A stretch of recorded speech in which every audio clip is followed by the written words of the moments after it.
Assalamualaikum warahmatullahi wabarakatuh. Tergerak, bergerak, menggerakkan, salam dan bahagia.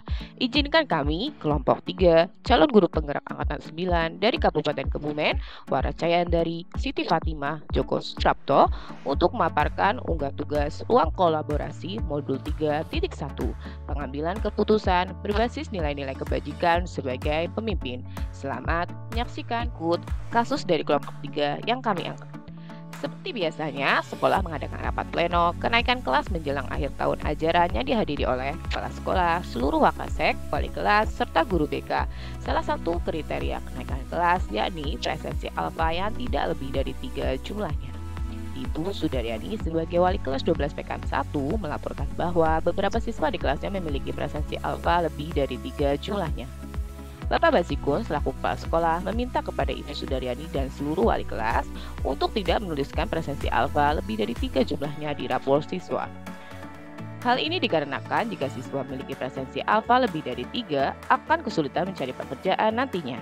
Sebab sudah menjadi rahasia umum bahwa perusahaan yang bonafit akan mensyaratkan kriteria administrasi tidak memiliki alfa lebih dari 3 di rapor bagi pelamar pekerjaan di perusahaan. Analisis kasus akan menjawab 3 pertanyaan berikut. A. Paradigma apa yang digunakan dalam studi kasus? B. Prinsip mana yang mendasari pilihan keputusan yang diambil? C. Tahapan pengambilan dan pengujian terhadap studi kasus pilihan. Apakah tepat atau belum? Mengapa? Masihkah ada pertanyaan-pertanyaan lanjutan dalam benak? Apakah pilihan pengambilan keputusan ini telah tepat? Ikut jawaban analisis kasus dari kelompok kami. A. Paradigma apa yang digunakan dalam studi kasus, yakni rasa keadilan lawan kasihan atau justice versus mercy.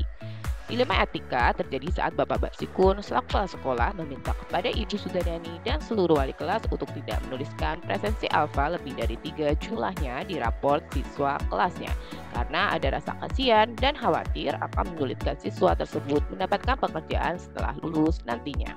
Selanjutnya, B. Prinsip mana yang mendasari pilihan keputusan yang diambil, yakni berpikir berbasis rasa peduli, care-based thinking. Prinsip ini dipilih karena bertujuan untuk memberi kesempatan kepada beberapa siswa tersebut agar tidak kesulitan mendapat pekerjaan di masa depan nantinya. Kemudian C. Tahapan pengambilan dan pengujian terhadap studi kasus pilihan. Apakah tepat atau belum? Mengapa? Masihkah ada pertanyaan-pertanyaan lanjutan dalam benak? Apakah pilihan pengambilan keputusan ini telah tepat? Yakni dengan menggunakan 9 langkah pengambilan dan pengujian keputusan sebagai berikut. Pertama, mengenali nilai-nilai yang saling bertentangan. Nilai kejujuran versus nilai kemanusiaan. Wali kelas tidak jujur menuliskan presensi di rapor karena mengutamakan rasa kemanusiaan kepada siswa. Kedua, menentukan siapa yang terlibat dalam situasi ini, kepala sekolah, seluruh wakasek, wali kelas, guru BK, wali murid, siswa. Ketiga, kumpulkan fakta-fakta yang relevan dengan situasi ini. Pertama, beberapa siswa kelas 12 PKM 1 memiliki presensi alfa lebih dari 3 jumlahnya. Kedua, kepala sekolah menginstruksikan kepada seluruh wali kelas untuk mengubah presensi alfa lebih dari 3 menjadi 3 saja agar siswa mudah mendapatkan pekerjaan di masa depan nantinya. Keempat, pengujian benar atau salah. Yang pertama, uji legal, tidak ada pelanggaran. Tidak ada pelanggaran hukum dalam kasus ini sehingga termasuk dalam dilema etika. Kedua, uji regulasi atau standar profesional. Ada pelanggaran kode etik dalam kasus ini di mana seluruh wali kelas menuliskan presensi alfa maksimal 3 jumlahnya di raport, di mana tidak sesuai dengan presensi data aslinya atau jurnal kelas. Uji selanjutnya yang ketiga, uji intuisi. Berdasarkan intuisi kami, yakni tidak ada yang salah, benar-benar bahwa kepala sekolah menginstruksikan untuk menuliskan alfa maksimal 3 jumlahnya di raport kepada seluruh wali kelas dan wali kelas benar menuliskan alfa maksimal 3 demi mempermudah mendapatkan pekerjaan siswa di masa depan nantinya. Keempat, uji publikasi. Jika terpublikasi ke khalayak umum, maka kami tetap merasa nyaman karena keputusan yang dibuat kami yakin tidak akan merusak nama baik sekolah ataupun pribadi. Keempat, pengujian benar atau salah yang terakhir, Yang kelima yaitu uji panutan atau idola. Keputusan yang diambil adalah menuliskan presensi alfa maksimal 3 jumlahnya di rapor seluruh siswa. Hal ini dikarenakan jika siswa memiliki presensi alfa lebih dari 3 di raportnya, maka akan kesulitan mencari pekerjaan nantinya. Selanjutnya, langkah kelima, pengujian paradigma benar lawan benar. Paradigma yang sesuai yakni rasa keadilan versus rasa kasihan, justice versus mercy. Langkah keenam, lakukan prinsip resolusi. Dari 3 prinsip penyelesaian dilema etika, prinsip yang digunakan yakni berpikir berbasis rasa peduli atau care-based thinking. Hal ini dilakukan agar memberikan kesempatan kepada siswa agar tidak mendapatkan kesulitan mencari pekerjaan di masa depan. Langkah ketujuh, investigasi opsi trilema.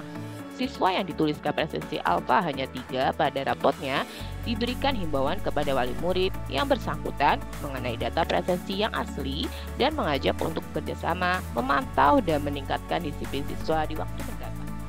Langkah ke-8, buat keputusan.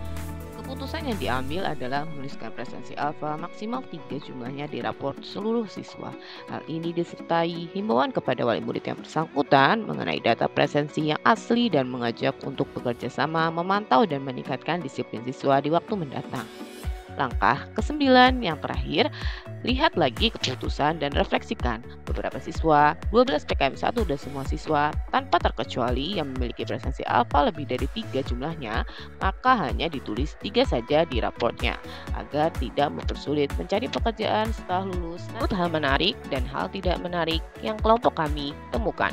Hal menarik, nilai kemanusiaan lebih diutamakan dalam kasus ini karena menyangkut masa depan siswa. Hal tidak menariknya, akan terjadi kasus yang sama di waktu mendatang apabila tidak ditangani dengan baik dan tuntas. Kesimpulan analisis kasus C, tahapan pengambilan dan pengujian terhadap studi kasus pilihan, apakah tepat atau belum, mengapa, masih ada pertanyaan-pertanyaan lanjutan dalam benak, apakah pilihan pengambilan keputusan ini telah tepat, jawaban, tahapan pengambilan dan pengujian terhadap studi kasus pilihan sudah tepat karena sudah sesuai dengan menggunakan 9 langkah pengambilan dan pengujian keputusan. Tidak ada pertanyaan lanjutan, pilihan pengambilan keputusan sudah tepat. Daftar tugas atau checklist tugas kolaborasi. Yang pertama, studi kasus pilihan mengandung unsur dilema etika. Ada mengandung dilema etika. Kedua, membuat salah satu paradigma dari 4 paradigma dilema etika. Ada, yakni rasa keadilan, lawan kasihan, justice versus mercy. Ketiga, memuat salah satu prinsip dari 3 prinsip dilema etika. Ada, yakni berpikir berbasis rasa peduli atau care-based thinking.